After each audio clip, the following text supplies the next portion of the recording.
పొరుగు దేశాలకి సపోర్ట్ చేస్తున్నటువంటి పార్టీలని ఆ నాయకులని ఏమనాలో ఒకసారి దేశ ప్రజలు ఆలోచించుకోవాలి. గతంలో కూడా ఇట్లే భారతదేశం సర్జికల్ స్ట్రైక్ చేసేటప్పుడు కొంతమంది దానికి సాక్ష్యాలు ఉన్నాయనేటువంటి మాటలు మాట్లాడారు. సర్జికల్ స్ట్రైక్ లకి సాక్ష్యాలు కావాలంటే ఈ మాట్లాడుతున్నటువంటి వెదవికి మూర్ఖులందరినీ తీసుకొని పోయి ఆ సర్జికల్ స్ట్రైక్ చేసేటువంటి విమానంలో లేదా ఫ్లైట్ లో వీళ్ళంటే తిరిగి ఇండియాకి వస్తే వాళ్ళ కొడుకు అప్పుడప్పుడు గాయబైతుండో తెలియక అని చెప్పుంటే ఆ కార్టూన్ వేసినాడో ఆ ట్వీట్ చేసినాడో బహుశా వేరే వాళ్ళ బొమ్మ పెట్టినట్టు కనబడతా ఉంది. దేశంలో ఎవరిని అడిగినా, రాజకీయాలలో ఓనమాలు తెలిసిన ఏ వ్యక్తిని అడిగినా, పార్లమెంట్ లో సీరియస్ డిస్కషన్స్ ఉన్నప్పుడు గయాబయ్యేది ఎవరో చెప్తా ఉంటారు. అమిత్ షా గారు, ఈ దేశ హోంమంత్రి గారు సంఘటన జరిగిన మరుక్షణం నుంచి ఈ రోజు దాకా ఒక నిమిషం కూడా ఖాళీ లేకుండా సంఘటన జరిగిన రోజే అక్కడికి చేరినారు. 2 రోజులు అక్కడే ఉన్నారు, పరిస్థితుల్ని సమీక్షించినారు. దేశ భద్రత విషయంలో, దేశ ఉగ్రవాదుల విషయంలో కూడా ఎక్కడ కూడా రాజీ పడకుండా భారతీయ జనతా పార్టీ నరేంద్ర మోడీ గారి నాయకత్వంలో పనిచేస్తుంటే మీ కాంగ్రెస్ సిద్ధాంతం లేదు, తల లేదు, తోక లేదు. తమిళనాడులో ఒకరు, అస్సాంలో ఒకరు, కర్ణాటకలో ఒకరు, ఎవడు పడితే వాడు ఏది పడితే అది మాట్లాడేటువంటి సంస్కారానికి మీ పార్టీ దిగజారిపోవడం అనేది దురదృష్టకరం. మళ్ళెవరో పోస్ట్ చేసినారు, మణిపూర్ లో ఏం జరుగుతుందో ఆలోచించాలని. మణిపూర్ లో మతాల మధ్యన ఘర్షణ జరుగుతలేదు, 2 తెగల మధ్యలో జరుగుతా ఉంది. అది దేశ అంతర్గత వ్యవహారమా, చొరబాట్లకు సంబంధించిన అంశమా, అది దేశం చూస్తుంది. పొరుగు దేశానికి సంబంధించిన తీవ్రవాదులు ఈ దేశం మీద దాడి చేసినప్పుడు 125 సంవత్సరాల చరిత్ర ఉందని చెప్పినటువంటి మీ పార్టీ, మీ సంస్కారం ఎటుపోతుందో ఒకసారి కాంగ్రెస్ పార్టీ ఆలోచించుకోవాలి. నాకేమనిపిస్తుందంటే బహుశా ఇండి కూటమి, రాహుల్ గాంధీ గారి నాయకత్వంలో కాంగ్రెస్ పార్టీ, ఇండి కూటమి ఈ దేశ ప్రజల మద్దతుని కూడగట్టలేకపోతా ఉన్నాం. ఈ దేశంలో ఎన్నికలు గెలవలేకపోతా ఉన్నాం. కాబట్టి అవకాశం ఇస్తే పక్క దేశం పాకిస్తాన్ వాళ్ళని కలుపుకొని, ఇంకా అవకాశం ఇస్తే బంగ్లాదేశాలను కూడా కలుపుకొని భవిష్యత్తులో అఖండ భారత్ చేసి అప్పుడు ఎన్నికలకు వద్దాం అనుకుంటుందేమో Congress party. Let the Congress speak on its view. ఇది కేవలం పాకిస్తాన్ కి చెంచాగిరి చేసేందుకు మాట్లాడేటువంటి మాటలేనా, లేదా రేపు భారతీయ జనతా పార్టీ లేదా ఈ దేశ ప్రజలు అఖండ భారత్ కావాలి, 1947 ఆగస్టు 15 కంటే ముందున్నటువంటి అఖండ భారత్ కోసం నరేంద్ర మోడీ గారు పనిచేయాలి, పిఓకేని వెనక్కి తీసుకోవాలన్న రోజు కాంగ్రెస్ పార్టీ స్టాండ్ ఏముంటుందో కూడా ఇప్పుడే చెప్పాల్సిన అవసరం ఉంది. సో ఇండి కూటమి ఈ దేశంలో 3 సార్లు నరేంద్ర మోడీ గారి నాయకత్వంలో పేరిట ఓటమి చెందిన పేరిట 3వ ఓటమి చెందిన తర్వాత ఇక ఈ దేశంలో మమ్మల్ని ఎవరు కాపాడరని పొరుగు దేశాల్లో ఉన్నటువంటి టెర్రరిస్టులతో కూడా పొత్తులు పెట్టుకొని ఈ దేశ సమగ్రతకి భంగం వాటిల్లేలాగా మాట్లాడటం అనేది బాధాకరం, దురదృష్టకరం. ఇట్లాంటి ప్రతిపక్షం ఈ దేశంలో తప్ప ఇంకెక్కడ కనబడదు. ఏ దేశంలో అయినా ప్రతిపక్షం అవసరమైనప్పుడు ఆ దేశ పాలక పక్షం పక్షాన నిలబడితే తప్ప ఇట్లా దేశ విచ్ఛిన్నత కోసం పనిచేయదు. అందుకని ఇప్పటికైనా కాంగ్రెస్ పార్టీ పెద్దలకి, రాహుల్ గాంధీ గారికి, శ్రీమతి సోనియా గాంధీ గారికి, ఖర్గే గారికి మేము చేసేటువంటి అప్పీల్ ఒకటే, దేశ సమగ్రత, దేశంలో ఉన్నటువంటి మెజారిటీ ప్రజల హక్కులకు సంబంధించి ఒక సంఘటన జరిగినప్పుడు బాధ్యతాయుతంగా మాట్లాడాల్సినటువంటి స్థానంలో ఉన్న మీరందరూ, మీ పార్టీ నాయకులు బాధ్యత లేకుండా ఏది పడితే అది మాట్లాడుతూ ఉంటే వాళ్ళ మీద క్రమశిక్షణ చర్యలు తీసుకోకుండా చూడడం అనేది మీరు పరోక్షంగా వాళ్ళందరినీ ప్రోత్సహించినట్టుగా ఈ దేశ ప్రజలు భావించాల్సి వస్తుంది. కాబట్టి తప్పుడు వ్యాఖ్యానాలు, తప్పుడు ట్వీట్లు చేసి మళ్ళీ తప్పైందని తెలుసుకొని మీ అంతలో మీరే వాటిని విత్డ్రా చేసుకునే బదులు దేశ ప్రజల ఆలోచన ఎట్లా ఉందో చూసి దానికి అనుగుణంగా పనిచేస్తారా, లేదా పాకిస్తాన్ లో పాలకపక్షంగా మారాలనుకుంటున్నారా, మీరు ఒకసారి ఆలోచించుకోవాలని నేను ఈ సందర్భంగా కాంగ్రెస్ పార్టీ మిత్రులకు ఇవ్వగలదు.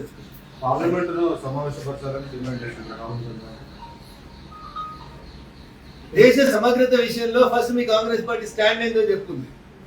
దాని గురించి మాట్లాడకుండా మీ ఎమ్మెల్యే కర్ణాటకలో ఒక రకంగా, అస్సాంలో ఒక రకంగా, తమిళనాడులో ఒక రకంగా, మహారాష్ట్రలో ఒక రకంగా, మీరు మీ అనుబంధ పార్టీలకు సంబంధించిన మీ ఇండి కూటమి ఎమ్మెల్యేలు రకరకాలైనటువంటి వివాదాస్పద వ్యాఖ్యలు చేస్తూ పార్లమెంట్ ని సమావేశం పంచాల వద్ద అన్ని పార్టీలు అడిగితే దేశ ప్రధాని ఖచ్చితంగా లోక్సభలో పార్టీ నాయకుడిగా, లోక్సభ నాయకుడిగా నరేంద్ర మోడీ గారు ఖచ్చితంగా నిర్ణయం తీసుకుంటారు.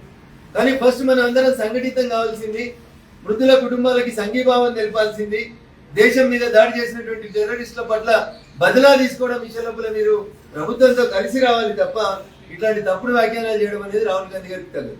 సార్ ఇప్పుడు కాంగ్రెస్ పార్టీకి సంబంధించిన ఒక నేత అంటారు కాంగ్రెస్ పాకిస్తాన్తో కలిస్తే తప్పేందని అంటారు. ఇంకో నేత అంటారు టెర్రరిస్టుల కాల్చేటప్పుడు సమయం లేదు, నేను మతం అడిగిన అనుకుంటాను ఒకరు అంటారు.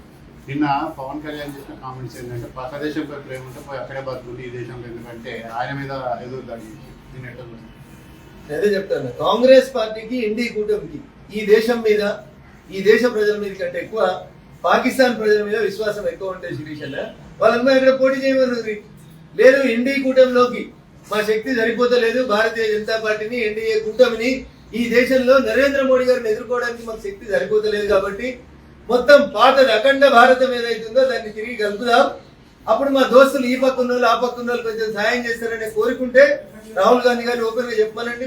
అఖండ భారత్ కి కాంగ్రెస్ పార్టీ నరేంద్ర మోడీ గారికి మద్దతు ఇస్తుందని ప్రకటించమని, పాక్ ఆక్రమిత కాశ్మీర్ ని వెనక్కి తీసుకోమని చెప్పండి.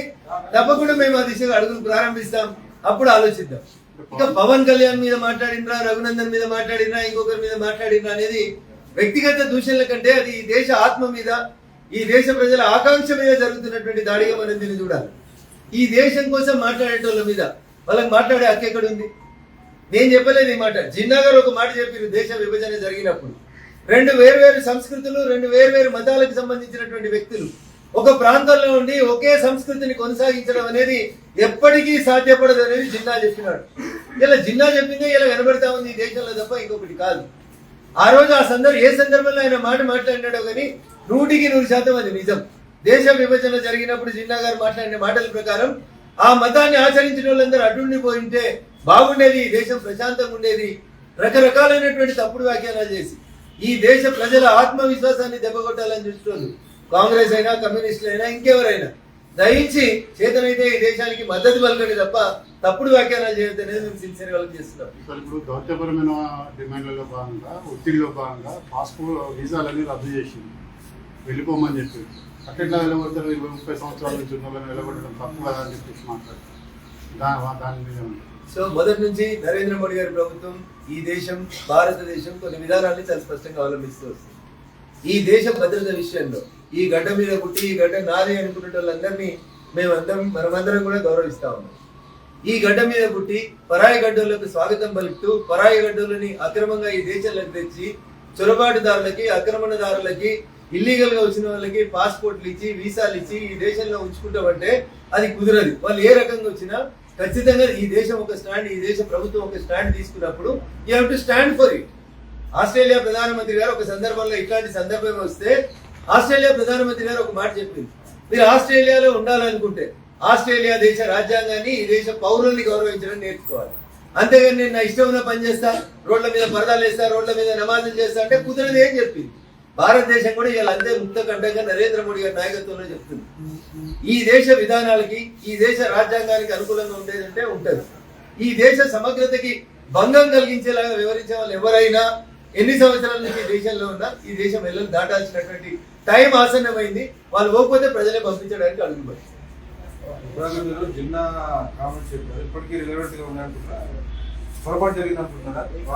జరుగుతున్నటువంటి సంఘటనలు చూస్తుంటే దేశ ప్రజలకు అనిపిస్తా ఉంది. మతం పేరు మీద ఆ రోజు దేశ విభజన జరిగినప్పుడు జిన్నా చెప్పినట్టు ఆ రోజే జరిగి ఉంటే ఈ ఘర్షణలు ఉండకపోతున్నాయి కదా, ఆ మతం అటు ఈ మతం ఇటు ఉంటే మనం ప్రశాంతంగా ఉండేటోళ్ళం కదా అనేటువంటి పర్సెప్షన్ పుస్తకాలలో ఉంది, పేపర్లలో ఉంది. It is return in Jinnah's delivery of dialogues పుస్తకం లోపల కనబడుతుంది. ఆ రోజు దేశ విభజనకు పాల్పడినప్పుడు అప్పుడు అధికారంలో ఉన్నటువంటి పార్టీ దేశ విభజనలో సంతకం పెట్టినటువంటి పెద్దలు చేసినటువంటి 1-6 పొరపాట్ల వల్ల ఇదంతా జరుగుతుందని ప్రజలు భావిస్తా ఉన్నారు. కానీ తప్పేముందన్న, మతం పేరు మీదనే దేశాన్ని విభజించి ఒక మతం కోసం ఒక దేశాన్ని ఏర్పాటు చేసినప్పుడు ఈ దేశంలో ఆ మతస్థులు ఉంచకుండా పంపించుంటే ఆ రోజే మంచిదని జిన్నా చెప్పినాడు, నేను చెప్పలేదు. కనీసం ఆ మాత్రం కూడా మనోళ్ళకి అర్థం కాలేదు. ఆ రోజు అర్థమైంటే ఈ పరిస్థితి వచ్చేది కాదనేది నా భావన. గతంలో 2-3 సార్లు అవకాశం వచ్చింది పిఓకేను ఆక్రమణ చేసుకునే అవకాశం. అప్పుడు వదిలిపెట్టిన పార్టీ పిఓకేను స్వాధీనం చేసుకోవడానికి మద్దతు ఇస్తున్నారు. వాళ్ళు ఇచ్చినా ఏకున్నా భారత ప్రభుత్వం నరేంద్ర మోడీ గారి నాయకత్వంలో ప్రజల కొరకు, ప్రజల చేత ప్రజలే ఎన్నుకున్నటువంటి ఒక సమర్థవంతమైనటువంటి నాయకుని నాయకత్వంలో దేశ ప్రజల అభిష్టం మేరకు నడుచుకుంటది. ఈ దేశ ప్రజల ఆకాంక్షల్ని నెరవేరుస్తుంది మాత్రం నేను చాలా స్పష్టంగా సార్ వారం రోజులు అవుతుంది సైనిక పరమైన చర్యకు యావత్ దేశం ఎదురు చూస్తోంది. సో ఎటువంటి కీలక సమావేశాలు జరుగుతున్నాయి కదా ప్రధాని నివాసం, చర్యను భారత్ కనబరచబోతోంది. సో ఏం చేస్తాము ఎట్లా చేస్తాము అనేటువంటి విషయం లోపల బయట మాట్లాడడం కంటే ఎక్కువ మీడియా కూడా సమన్వయం పాటించాలని రక్షణ శాఖ నుంచి ఇప్పటికే మా మీడియా మిత్రులందరూ కూడా సమన్వయమైనటువంటి అప్పీల్ వచ్చింది. ఈ రోజు 3 కీలకమైనటువంటి భేటీలు దేశ రాజధానిలో గౌరవ ప్రధానమంత్రి నరేంద్ర మోడీ గారి నేతృత్వంలో జరగబోతా ఉన్నాయి. తినవద్దు రుచులు, ఎందుకంటే you are the first persons who will know about the issues. కాబట్టి దయించి ఏం జరుగుతుంది ఎట్లా జరుగుతుంది అనే దానికోసం మేము మాట్లాడడం బాగుండదు. అది సైన్యానికి పూర్తి స్వేచ్ఛను నిన్ననే భారత ప్రభుత్వం గౌరవ ప్రధానమంత్రి గారు నరేంద్ర మోడీ గారు ఇచ్చినట్టు మనందరం ఈ మీడియాలలోనే చూసినాం. కాబట్టి wait for the end result. నీళ్ళు ఆపితే రక్తాన్ని పారేస్తాం, ఆటం బాంబులు వేస్తామని బెదిరిస్తున్నారు ఆ కామెంట్స్. ఉడత ఊపులకు భయపడేంత అమాయకులు కాదు భారతీయులు. ఇక్కడ ఉన్నటువంటి ప్రధానమంత్రి చాలా స్ట్రాంగ్ గా ఈ దేశాన్ని ప్రపంచ చిత్రపటం లోపల విశ్వగురుగా మలుస్తున్నటువంటి ఒక గొప్ప నాయకత్వంలో ఈ ఉడత ఊపులకి తాటాకి చప్పులకి ఎవరు భయపడ్డాడన్నా వాళ్ళు ఏం చేసుకుంటారో చేసుకోవాలి. భారతదేశం ఏం చేయాలో చేస్తుంది, బదులా ఎట్లా తీసుకోవాలో తీసుకుంటది. మళ్ళీ ఎవడన్నా ఆయుధం పట్టాలంటే భారతీయుల వైపు టెర్రరిజం కళ్ళు ఎత్తి చూడాలంటే భయపడే రీతి లోపల సమాధానం చెప్తామని ప్రధానమంత్రి గారే సాక్షాత్తు చెప్పారు. కాబట్టి we should wait for the time. Thank you.